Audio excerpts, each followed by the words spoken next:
Powered by the Montana Television Network. Montana This Morning continues on Montana's News Leader. President Trump continues meeting with other world leaders at the United Nations today. I'm Laura Podesta, and I'll have details about what's on the agenda and what President Trump said went well yesterday. Bozeman gave its first ever affordable housing tour. I'm Madair Spab, and coming up, I'll let you know what the city wants to work on and the progress they have made in the past couple of years. Good morning to you. Welcome to your Wednesday. It is 6:27. Our top story for you now. Today, President Trump continues meeting with other world leaders at the United Nations. CBS News correspondent Laura Podesta tells us what's on the agenda and what has so far been accomplished at the General Assembly.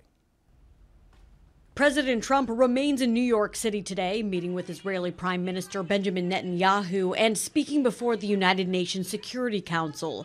The topic, once again, Iran and nuclear counterproliferation. Iran's leaders plunder the nation's resources to enrich themselves and to spread mayhem. Yesterday, before the UN General Assembly, Mr. Trump scolded Iran and reiterated the reasons he withdrew the U.S. from the Iran nuclear deal. He used gentler rhetoric toward North Korea, commending his ongoing negotiations with Kim Jong-un. The missiles and rockets are no longer flying in every direction. Nuclear testing has stopped. Some military facilities are already being dismantled. But at one point, the president's overt praise of himself drew laughter from world leaders. In less than 2 years, my administration has accomplished more than almost any administration in the history of our country. America's so true.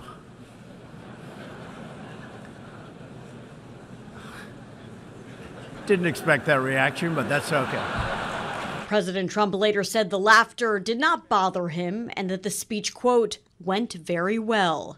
Laura Podesta, CBS News, New York.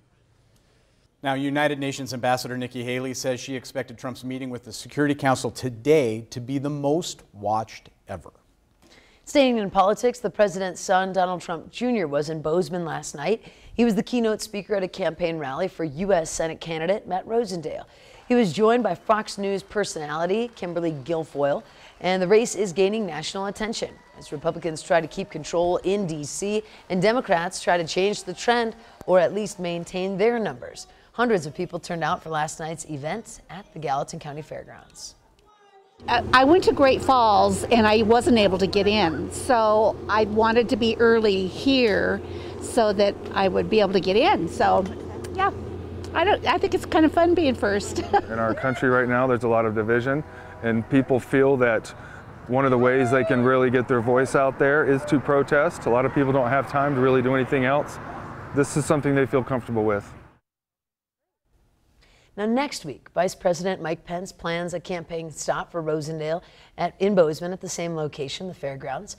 And the time of the event has not been yet released. 6:30 now on this kind of chilly, clear, beautiful, starry lit Wednesday morning. I tried to give it, I didn't want to steal all your thunder, but it's lovely out there right now. Harvest Moon was fantastic. Beautiful, big. I just enjoy this time of year. Me too. Until the temperatures really start to drop, and then I kind of get a little iffy for a little while. Temperatures this morning sitting at 16 degrees in West Yellowstone. Wow. 30s for most of us. It is chilly. Is that a little iffy right there? That's the iffy part. I'm not quite prepared for the teens quite yet, both for temperatures and kids, so it's all kind of the same.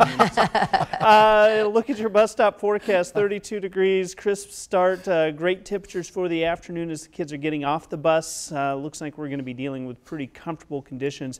You look at the temperature outlook for the day, I think we'll be a little below average for Bozeman, but still a nice warm up for us. Be pretty close to average for Butte. The average around 64. We'll top out around 65 for a daytime high. Do have some rain in the forecast and maybe some snow that you may see on Bozeman Pass. We're going to break that all down for you coming up in a few minutes. Thank you, Matt. It is now 6:31, and our top national story for you. Delta Airlines feeling the heat as of last night after issuing a nationwide ground stop due to technical issues. Passengers fired off tweets on Delta's Twitter page demanding answers. And while the issues have been resolved, the airline says you'll still want to check your status if you're planning to fly this morning. CNN's John Lawrence has more. Passengers were left stranded in airports and unable to access their flight information Tuesday night after Delta Airlines issued a nationwide ground stop due to technical issues. Angry passengers flooding the airline's Twitter page, one customer tweeting, "Can't log in anywhere to book a flight." Another writes, "After traveling almost 24 hours, I'm spending my 4th wedding anniversary in an airport." Not all passengers were unhappy, though. Dan Scott says while he waited on the tarmac at Philadelphia International Airport, gate agents brought everyone Dunkin' Donuts and says the mood was great and they were being taken care of. Just before 9:30 Eastern Time, the ground stop was lifted, and Delta was reporting that all systems had been restored. No word yet on the cause of the outage. Delta said there was no disruption or safety impact on any flights in the air during the outage. I'm John Lawrence reporting. Now, Delta said additional flight delays and the impact on this morning's schedule are expected to be minimal, but customers should check their flight status on Delta.com or on the Fly Delta app. Delta says it has annual passengers of more than 180 million and more than 15,000 daily flights. In other headlines, a man is okay after being attacked by a bear on the Blackfeet tribal land. 2 men were hunting for moose on Monday. A male grizzly attacked one of the men just before 5 o'clock in the afternoon. Bear was killed during the incident. Man sustained minor injuries, was taken to Kalispell Regional Hospital, but was later released. Also Monday, a U.S. District Court judge out of Missoula ruled against a year-old decision and put Yellowstone grizzly bears back on the endangered species list. Now, yesterday, those in favor of delisting and a proposed grizzly bear hunt in Wyoming voiced their objections. This ruling reverses a decision made by the U.S. Fish and Wildlife Service last year, saying the Yellowstone grizzly had recovered enough to warrant delisting. However, Judge Dana Christensen said otherwise, saying there was no proof the hunt wouldn't impact grizzlies in other areas like the Northern Continental Divide. Both of Wyoming senators say the judge is ruling with emotion rather than facts. Now, Senator John Barrasso, again from Wyoming, said, quote, "Yet again, the courts are replacing science-based recovery measures with personal political preference. The grizzly is recovered in Wyoming, period. Even the Obama administration determined that the grizzlies should be delisted," end quote. Now, Senator Mike Enzi, again from Wyoming, says a growing unmanaged grizzly population is dangerous to his state. Quote, "As the grizzly bear population has increased in Wyoming, so has the danger to livestock, property, and humans. I hope that a quick resolution to keep the Yellowstone grizzly bears delisted can be implemented," end quote. That hunt was scheduled for early September, would have been the first one in Wyoming in some 4 decades. And on Monday, the Bozeman Commission gave its first ever affordable housing tour. The tour was designed to show the progress being made. MTN's Medeiros Babb reports there are still some challenges ahead. It is the first time the Bozeman community has gathered outside of City Hall to embark on a yellow streamline bus and head out to affordable housing projects that have been in the works for the past couple years. Mayor Cindy Andrus says Bozeman is really focusing on keeping residents in the loop. We are continually trying to make sure that we include the community in our efforts, especially along in affordable housing, and I think this is one of those ways we're doing that. Living affordably in Bozeman isn't always easy when the median home is priced at over $400,000. This is why organizations like HRDC and Habitat for Humanity are partnering with the city to price homes a little more reasonably.